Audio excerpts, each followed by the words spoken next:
New Thought Media Network. We are a global broadcast network of positive music, media, and entertainment, inspiring humanity's evolution along the journey of enlightenment and creating a world of love, peace, empowerment, and prosperity for all. New Thought Media Network. Positively inspiring.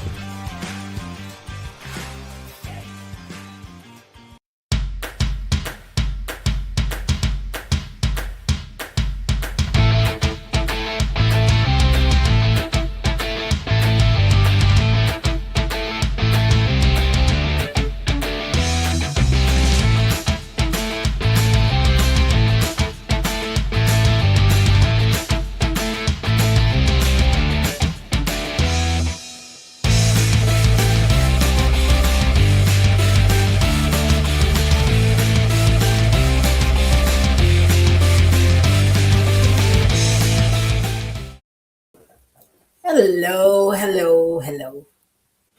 Good afternoon. I'm Gil. And I'm Robyn, and good morning and good evening, wherever you may be. This is Rokin the Love, and we are happy to be with you this Wednesday afternoon in March. And apparently it is potentially a record-breaking day in terms of heat here in Albuquerque. Not only in Albuquerque, but so many places in California, it's record-breaking as well. Is it? I didn't know that. Yeah, up in the Bay Area, it's like they have heat warnings and severe weather warnings, and they've been in the 80s and 90s. Yeah. I remember one day when I was driving in San Francisco, and it was like 103 or something, which was like so out of character. It was a little bit crazy. Yeah. Wow. So here we are. I'm going to talk to you a little bit about relationship and etc. I don't know what we titled this. You only hurt the one you love. You only hurt the one you love. Okay, a little different than I thought, but yes, it's true. It's accurate.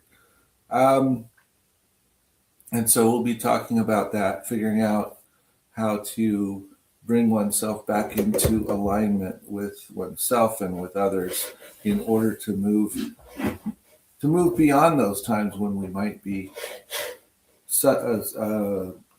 susceptible to hurting others. Yes, we will. But before we do that, we're going to talk about our week. How was your week? All right. And mine was good. Again, it's like they're all kind of blending together, and everything seems to be kind of center focused on his spiritual center. But other than that, I think it was good. It's like a roller coaster. It's like I go through the up to this point of overwhelm, and then it's like, woo, and throw your hands up and go, whatever, and let it happen and go and let go of things on the way down. So I feel like in some level I'm letting go of things, and then other times I feel like it's an illusion because I don't know. Someone calls to ask me to do a class, and I'm like, okay. Yeah, I can do that. Yeah. Sure. Yeah, and so, yeah, it's an interesting balance, but for the most part, all is good, and it's good to see. It is nice to have the weather warming up. I mean, it's not really hot, but the sun feels so good, just that energy. Did you have something you wanted to say? How'd you? No, I was just thinking about how it's supposed to be in the 80s today. That's pretty warm.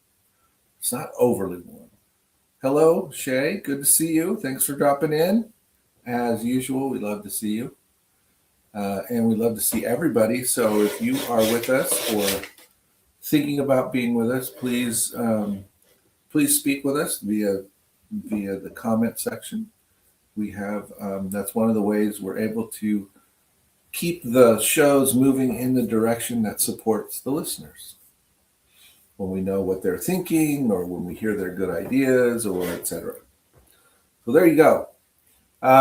Yeah, my week was good.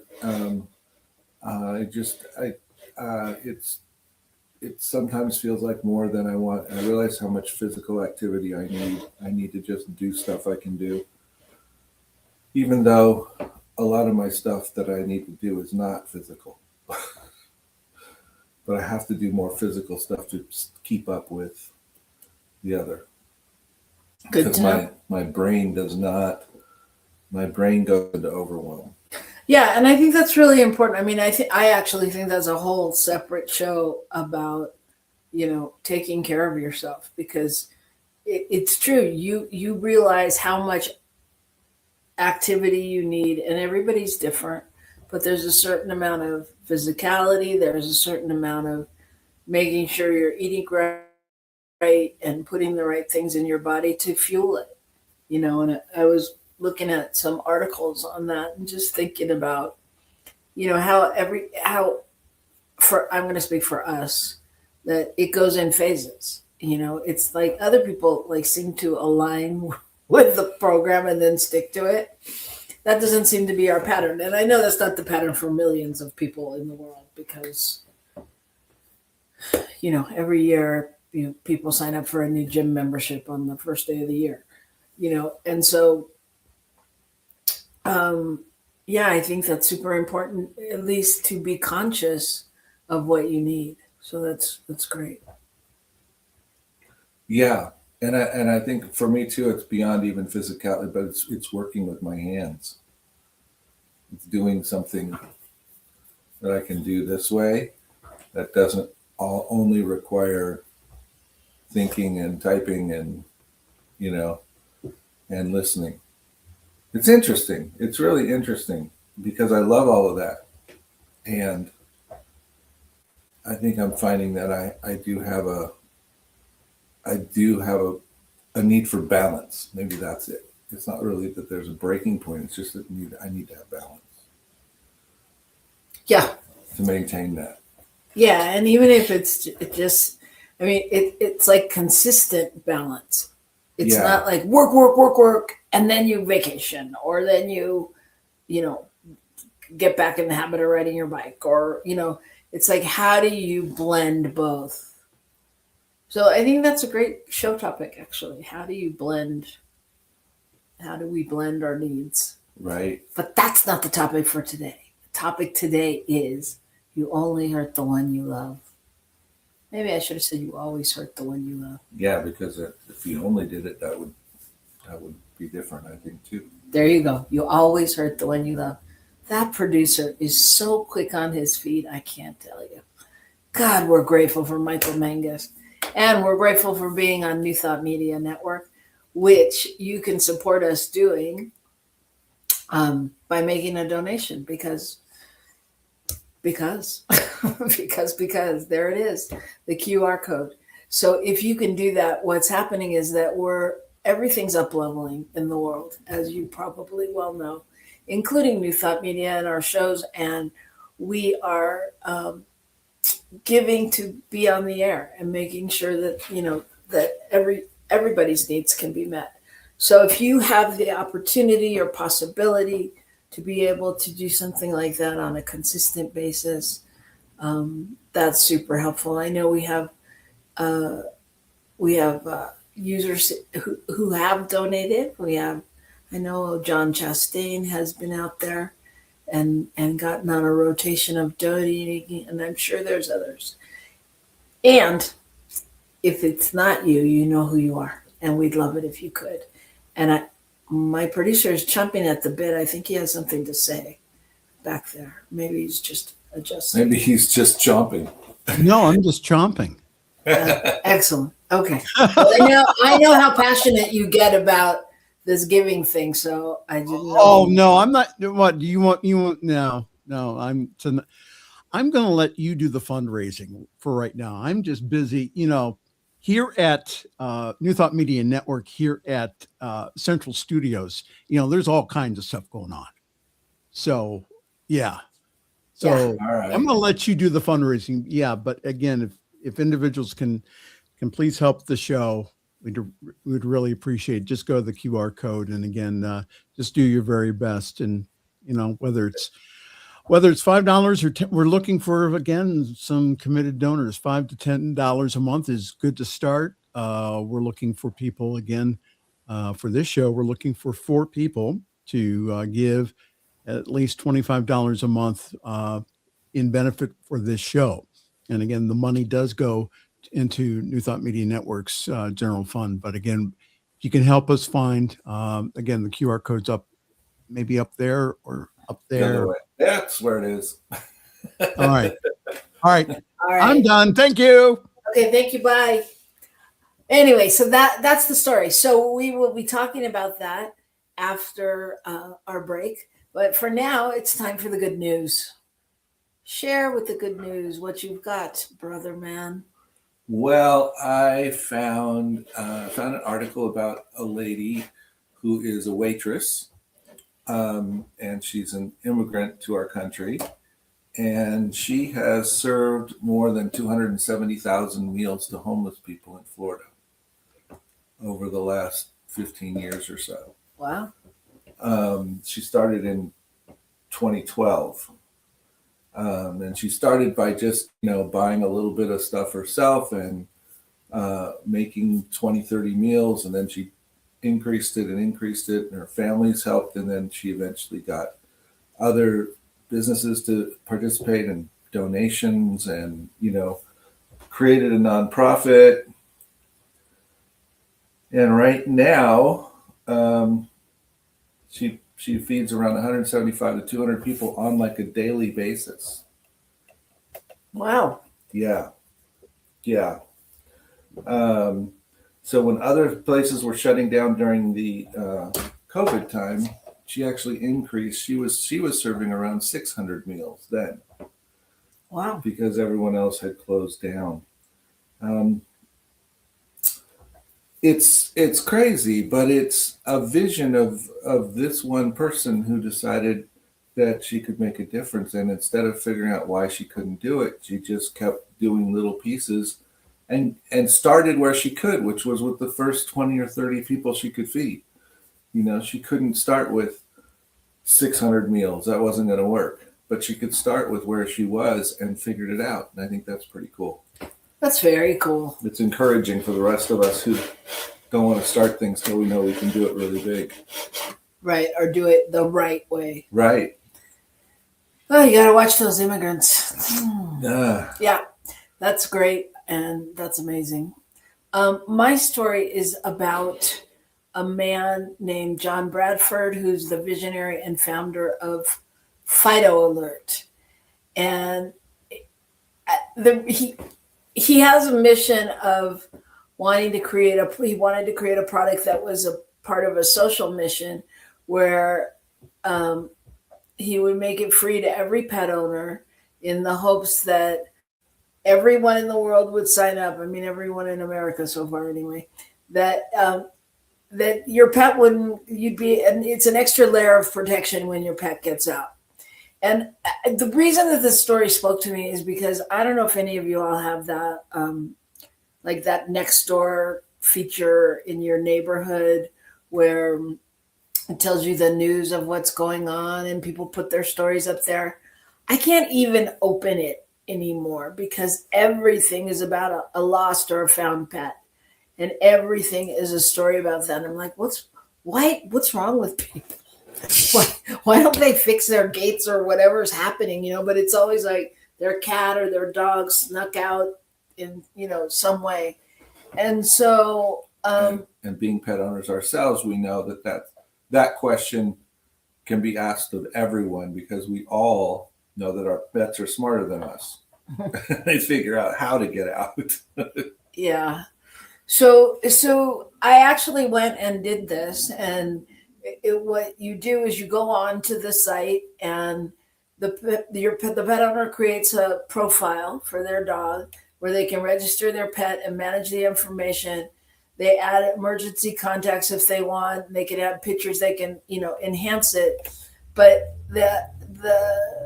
when your pet goes missing, then an alert is sent to your nearby network members, and they what they give you is they send you free dog ID thing, and it has a scan on the back that you like a QR code that you can scan, and it will put you in touch with the dog's owners or with the place. And of course it's all free, and of course there are upgrades and things you can do to get a shinier, cuter tag and all those kind of things, which that's great. Who cares? They should be making money. But I just thought it was great. I mean, that because it really seems like, I can't tell you how many times in that next door thing, like people say the same thing over and over. Contact this, do that. And while you probably should do that in addition, like how great to have this level of resource that if somebody finds your dog and they don't know, because so many are, I found a cute dog but they're sad and they're missing their home. If they're you could scan and find their home. So that's my story. So I just thought that was very cool. Fido alert. That's fun. Yeah, Right. and it also has a plate for cats too. So Right. it's not. So It's not. what's that, meow alert or No, it's something about. feline alert or I forget, but it's something clever. Garfield come home? All right. Okay. So I'm going to spare you all the comedy and take a break right now. And when we come back, we're going to discuss. We're going to discuss what he said earlier, and that you always hurt the ones you love, and just about how do you recalibrate, how do you get back in sync when you're off track, so to speak. So don't go away. Come right back here to New Thought Media Network. Please help us say thank you to all of our organizational sponsors, including the Hepperlin Foundation, Affiliated New Thought Network, International New Thought Alliance, Science of Mind Archives and Library Foundation, Center for Spiritual Living Denver, Center for Spiritual Living Midtown, New Thought Philadelphia, Center for Spiritual Living United Life, Sunshine Cathedral, Planned Happiness Institute, Summit Center for Spiritual Living, One Heart Retreats, Universal Joy Center, Unity Kitchener, Unity Spiritual Center Ottawa, Om Center for Spiritual Living, Satya Center, Begin Within Ministries, Center for Spiritual Living North Jersey, Unity of Savannah, and the Center for Spiritual Living Seattle, as well as all of our individual donors. On behalf of New Thought Media Network, thank you, and please like, share, and subscribe. New Thought Media Network, come be you. Come expand your spiritual journey. Join us for Just the Talk, Sundays, 1 p.m. to 6 p.m. Mountain Time. Experience Unity Kitchener and Ottawa. Center for Spiritual Living Midtown, Center for Spiritual Living Denver, Unity of Garden Park, New Thought Philadelphia, the Sunshine Cathedral, Unity of Savannah, and the Om Center for Spiritual Living. Come unleash your spiritual potential with New Thought Media Network.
Hello, and welcome to Rokin the Love. I'm Robyn.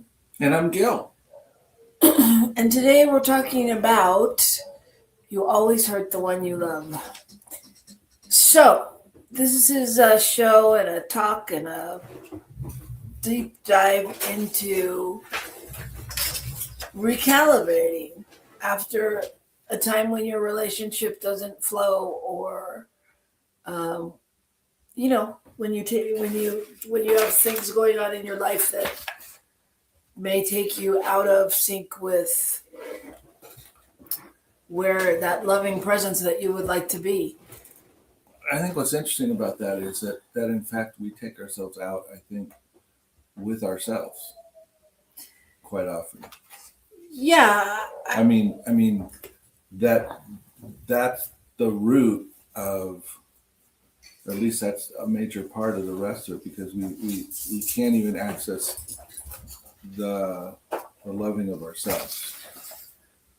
Does that make sense? Yeah, it totally makes sense. I think we have to start with the fact that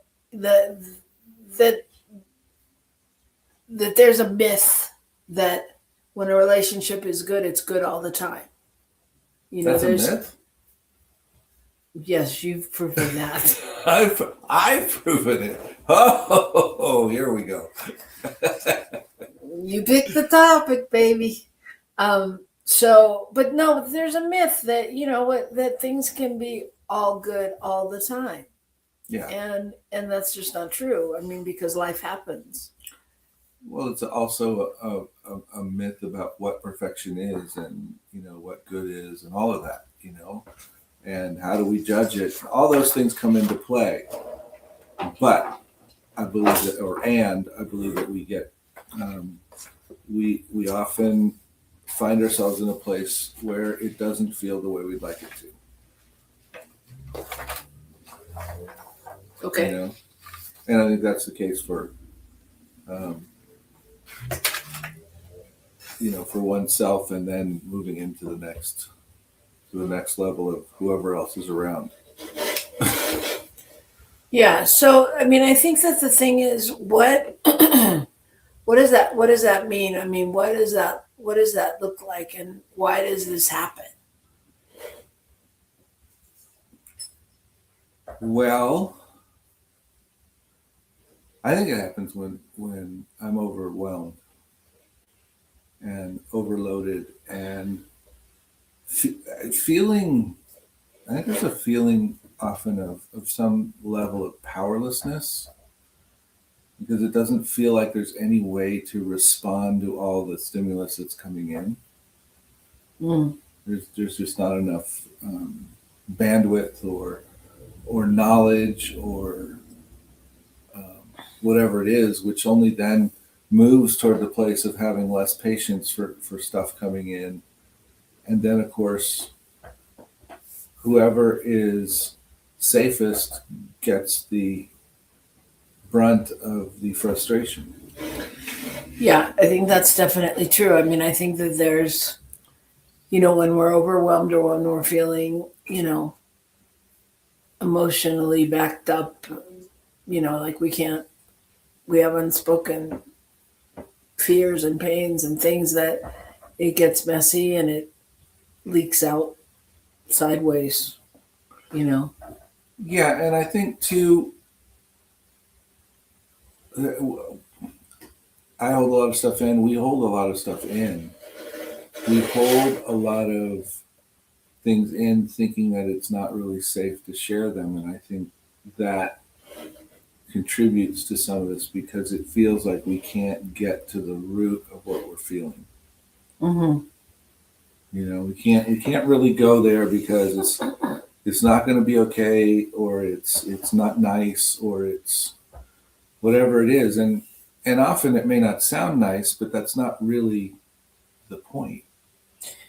Well, no, but I think you touched on the point, in that it's really about learning to recognize the signals and name what's happening.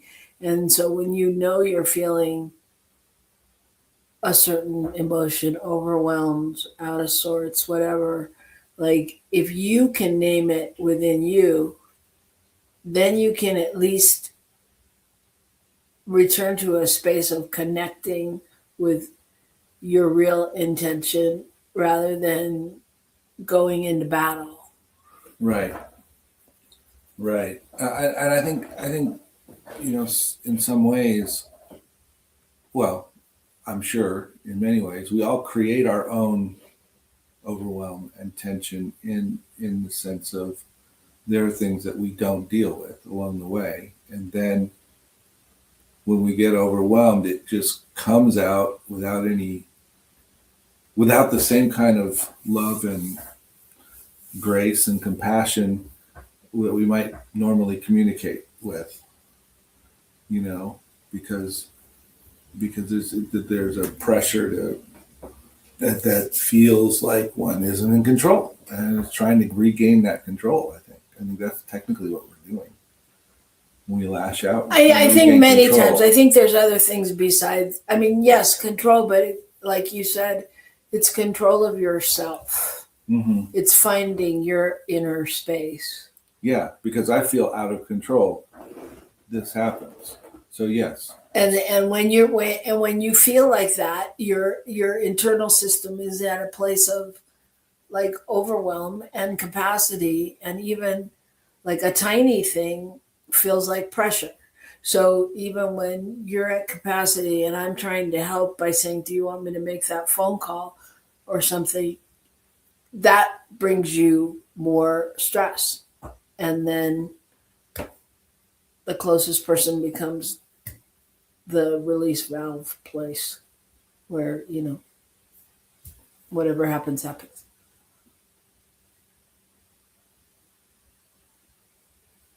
Are you thinking? What? Yeah, I'm thinking. I'm just being with it. Yeah.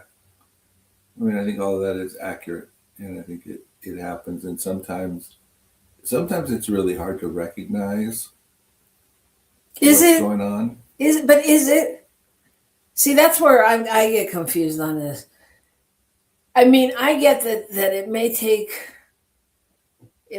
a minute, but is it really hard to recognize because not you, the general you know when, or I know when I am at a point where something's gotta give. I know I have those moments where I'm like inside me, even just with my thoughts, before they come out of my mouth, I'm like, why are you being so mean? Or like, when I just want to say something that's mean, and it makes me think back to the days when like I was sarcastic. I wasn't mean, but I was sarcastic, and people thought it was funny, and it was really real, that place, that pain point from which sarcasm comes. So like there, I don't know. I mean, I'm asking an honest question to you because I know when I'm off. And do you, I mean, so part of it may not be recognizing, but acknowledging it and admitting it. I mean, that may be more of the issue. Because I sense sometimes, I think sometimes whether or not people know it, they're still expressing it, but if we try to talk about it, it's not okay. You can't call each other on it because it's too real. It's too whatever to go, yeah, I'm being an ass. Maybe. Well, don't you think that happens sometimes? I hear what you're saying, and we're talking about personally what happens for us. But I also, for me, there's also a point before that where it didn't have to get to that point. So for me, I don't know. For me, I think you can feel the train coming, it's not like it's a surprise and you just explode. There's I think there's definite steps within me, and it's like when you don't know how to articulate what's going on for you in your body, or you know, or if you don't, even if you don't know how to articulate it, and you don't know that, this is the time when I need to step away. This is the time when I should go read a book, or I should go meditate, or take a shower, or whatever your action plan is, or steps that make you whatever recalibrate. Good Yeah. one. So that you don't get to that moment, because otherwise what happens is, if you can't articulate what's wrong, or if you can't do it in a gentle fashion, then it starts coming out through your tone, and through your withdrawal, or how you choose to react to something, or your shutdown, or your irritability, or whatever it is. But I mean, it'll happen in a different way, right? So what do you do when that's happening to you?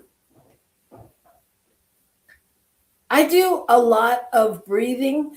Breathing is my first go-to. I mean, I really literally pause and breathe. And for me, I recalibrate relatively easy, because logically for me, I'm able to assess most of the time we'll talk about with us, okay? Or people that I know and love, I'm able to assess that something's going on, and that it's not me. And I go back to, teachings and Don Miguel Luis, and don't take it personal. I mean, that's one of my first go-tos is, it's not personal. I can't take it on, even though, and I think you've probably seen that in our relationship. We've been together 25 years. There was a point where I would be, are you mad? Are you mad at me? Do you still love me? Are you going to leave? Are you blah, blah, blah, blah, blah, blah, blah. That slippery slope of all those things. And, that was a long time ago, and I was a lot younger individual, and I, but I mean, it was a learning, because it wasn't, it was what it was. So that's what I do. I mean, I breathe, and then I'm able to look at you and know, no, this is a person that chose to be with me. They're here, even though they may be acting like an ass. They still love me, and I love them. So my job is to be present and support them and take care of myself, which is why I feel like a lot of times I can remain calm in those moments and just go, okay, I hear what you say, and I think that makes you madder. But, well, I think it does on some level, because you lash back with something else. But anyway, so that's what I do. That's the long answer. Mm-hmm. And what do you do? I mostly feel like I need to escape. I have to get out of the situation and have time to just be. And so, yeah, sometimes breathing is one thing. I think the biggest frustration or difficulty for me in a situation is when I feel like there's not mutual acceptance of where we might have both gone wrong in a situation. And I think it's not always true that both people have gone wrong in a situation, but in the cases where it is, sometimes it feels like there's not an acknowledgement of that. And I don't know why that's so important, except that somehow, I don't know, I don't want to be the only one. Well, no, I think that's a really important thing that you're saying, and because I think that speaks to our humanness, and there's a part of you, of people, in general, that there's a part where you, at least for me on that, when you're talking about that, with it, I want to be right, You're still Mhm. holding on to wanting to be right. And so for me, the most successful times are when I can let that go. Then it's Mhm. like, and that's why much of the time you know, I acknowledge what you're feeling, and that's can be challenging without um, taking on blame for that, because the truth is that's just what you're feeling. It wasn't my intention or the goal of whatever situation. And I think that's important for people to remember is like you can't take it on. Well, yeah, when it feels like a particular thing, it's hard to walk through the process and go, depending on the situation. There's certainly times when it makes absolute sense, but sometimes it feels like, how in the world can you say you didn't have any part in that coming out, in that being your response? I mean, that it had no meaning whatsoever beyond the words or beyond the breath or whatever it was, you know? And, and, and so I think that's where it gets hardest, is when it feels like there's no acknowledgement there. That's possible. It's just possible that there might be something else going on underneath for both people, not just one. Sure, I think. Well, there's always something going on. Right. But there's not always something we can talk about. If it doesn't get shared, you can't talk about it. I'm. I don't. I'm. If someone can't acknowledge, Oh, when I'm mad at you and you say something, I'm like, that's not what I said. I didn't mean that. Whatever. Without acknowledging what's going on, or acknowledging that perhaps I had some feelings under it, then I'm not in a place to talk about it clearly. I'm not in a place to go into it, but and we can't do it. okay, but that is part of the. Christine Ross, hello and welcome, says acknowledge responsibility. Whew.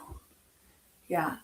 So yes, and acknowledging from our own point of view, because the truth is, I can't tell you what's going on for you, and you can't tell me what's going on for me. Right. And so at some point we're going to agree, and at some point we're not going to agree. And I mean, I think I think in the heat of the moment, and that there is an energetic misalignment going on, and Right. and both fields are scrambled. It doesn't matter if one person is fully innocent or not. The situation can throw them off by feeling like it's happening, right? And so at that point, it becomes that we're not reacting to each other. We're reacting to our own, Internal expectation, dialogue, whatever. to Fears, the feelings. stuff that's going on, and yeah, exactly, and whatever, and could be past, could be present, could be future.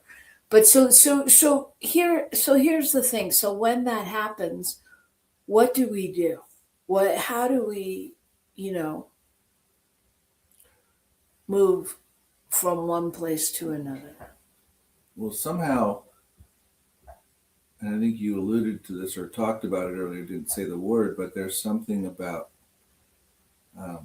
trusting, um, trusting one another in a relationship where you can trust the other person. You have to trust that that that whatever's happening, whether that somehow underneath it all, love is happening. It's kind of that.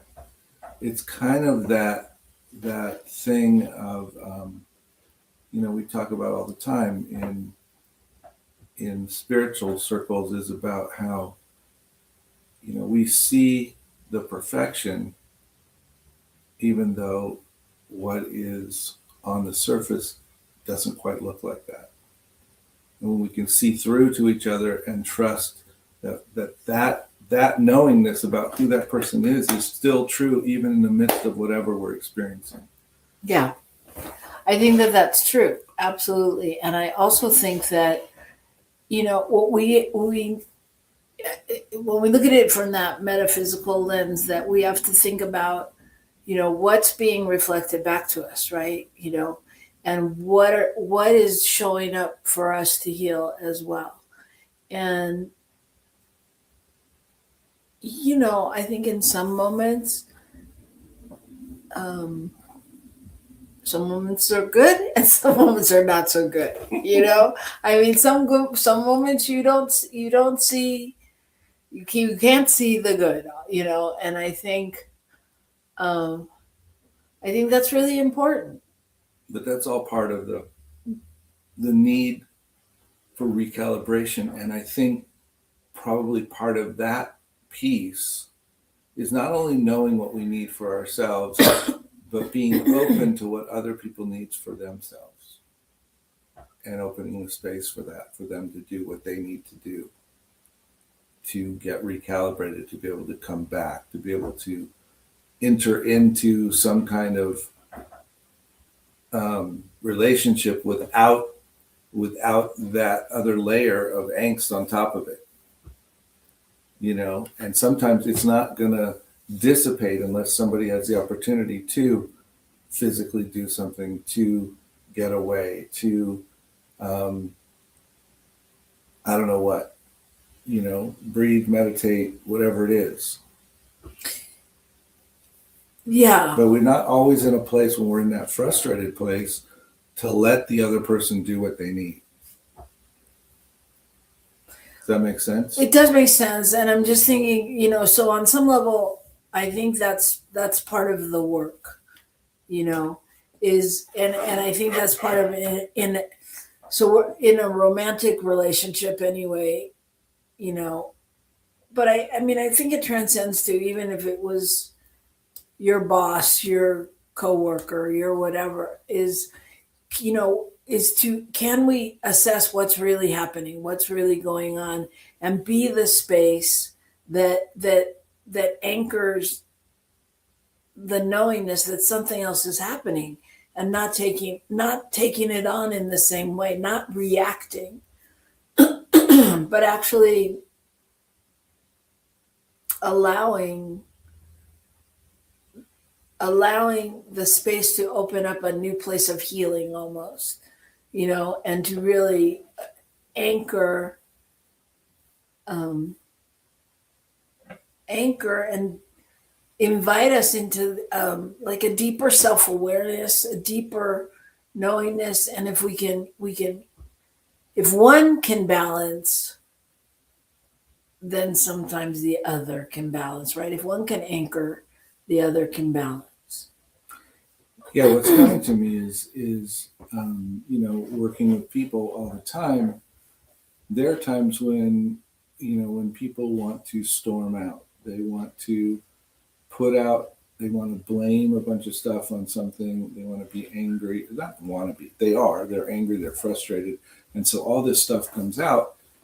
And I've learned over the years that if I respond to that out of what's in my head at first, and if I were to shoot them back an email or say something to them in person, rather than letting them speak their mind and move, then we end up in a situation where there's permanent damage, or at least there's ongoing damage, versus when I can go, okay, well,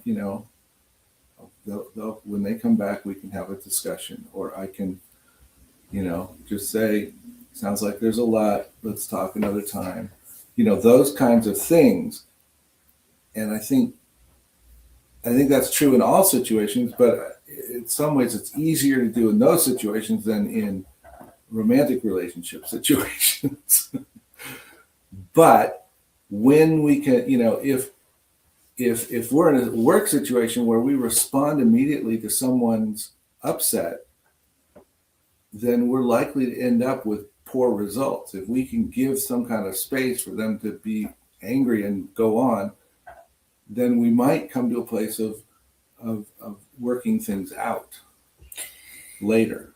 Yeah, and I think that what you're saying is true, and it's good to look at. And this is why the title "You Always Are the Ones You Love" is because the ones you love are the safest space. Because what I witness you doing is you have the patience of Job when you're talking to someone at your center, or when you're counseling, or when you're working with clients, whatever that is. It's like you have the ability to go beyond the circumstance. Mm-hmm. But when you're within that safe place, it's like that's when it explodes. So the question becomes, in any situation, but especially in romantic situations, partnership, and probably family relations, what do we do to stop the pattern? How do we make something new happen? Well, I think in some ways, if we go back into your description, part of the issue is that I don't process, or one might not process, the things that they need to in order to truly work through whatever those situations are, even though on the outside the appearance is all is calm and well. So there's internal stuff that gets internalized and doesn't get dealt with because I'm not exercising enough, or because I don't have time to sit down and putz on my bicycle, whatever it is. Okay. And I think, so in some ways it's not only when I lash out at, for instance, you, that it's bad. It's that it's really an indicator of how well I'm taking care of the rest of it. So yes, it's likely to come out on the person we love, but the reality is it's more of an indicator of how we're handling our whole life. Yes, I agree. And I think it's also part of the processing, because it is the one you love, you can process, and we're going to process at some point. So I think just in general, how do you stop the pattern? You pause the pattern by just, being able to acknowledge and feel in yourself that I'm overwhelmed. And if you can say that, it changes the conversation on some level. If you can acknowledge, I'm overwhelmed, this isn't about you. Then you can go forward having a discussion or a conversation. And if you can, name, even if you do this internally, but if you can name the state of what you're feeling, and instead of telling the story about it, if you could just say, I'm overwhelmed, I'm not myself today, I'm worried about work, whatever that is, whatever's going on, and and not go into the more. Does that make sense? Yeah. I mean, and like, we all get the bad news, the sad news, the unexpected email, the whatever it is that shows up on occasion that has a great effect on us, but we try to ignore, or we feel like we can't process it, or whatever that is. And if one can recognize that at some point, even if they've begun to lash out and go, I'm sorry, this thing happened, and I haven't been able to deal with it because it's too upsetting, it's too scary, it's too whatever it is, for me. Yeah. So I'm just going to share. Shay's saying each time one or both of you or people in a couple are triggered, it's an invitation and an opportunity to heal the deeper issue. I don't think it's necessarily something you want to stop happening. No, I don't think it's something we want to stop happening at all. Not to obliterate it completely, it's to figure out how to work with it and Exactly. allow it to serve us. Yeah, it's an awareness, and we only have a couple more minutes. It's an awareness, and the point was, how do you move through it without later having shame and blame and hurt feelings and all of those things. And like, if you can lessen it by naming a few of these things in the process, and maybe naming your needs. I know it was big in our relationship, and my experience of a lot of guys are, when they get to this state, they're like, I gotta go, and they need to go. They need to be alone and process however they process.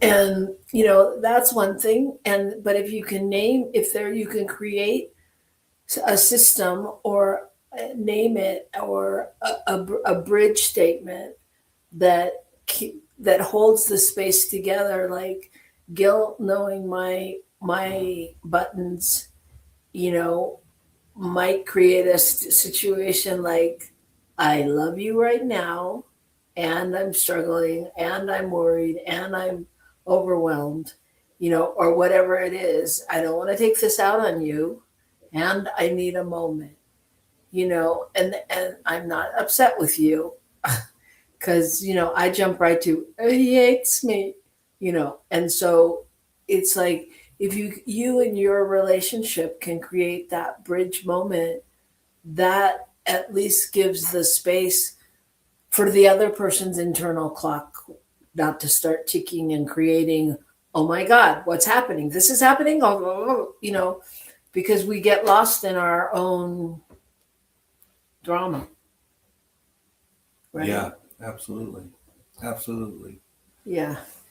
And it gets scary in there. Yeah. And Shay is saying couples tapping is good, and Tony Robbins has a really good technique that you can find on Google. Thank you, Shay. Yeah, and this really isn't just about us, and we're good. We're all good. Honest. So, but it just is a conversation about, about that. And I know it happens in many relationships, and how do we repair without, that shame and that having to, come in and drag your tail or bring flowers or make a really great dinner for the other one or whatever that is. You will be cooking, right? I'm just kidding. I'm really just kidding. And I think that's part of it. Like, the technique is, if you can breathe and you can acknowledge the moment, and this is for you as much as your partner, like, really notice what's going on with you, and then come from a place of sharing what's underneath it, and then reaffirm to the connection, reaffirm who you are and that you love the person, and that, whatever that means to you, but just letting each other know that this is just a blip and a moment, and, it'll be okay. And then be able to move into what support looks like for the next time or for that time. I think it requires stretching on everybody's part to allow space, to figure out how to take space without totally disrupting all of those things. But the key is, none of us want to end up in some place where the anger or the overwhelm is so great that we truly hurt the other people in our lives, physically and emotionally, in very, evident ways. We don't want to be doing that. We don't. And, we read about it every day in the paper or on our phones. If you look at anything, there's always a story. And I'm sure that if you got dug down in all those stories, you would find a lot of people who had not processed a whole lot of feelings in their lives. You know? Yes. Yes. Yes. You're making me think about everything that's going on in the world. Mm-hmm. So I'm going to leave you with this quote. Recalibration is the art of returning to yourself so you can return to each other.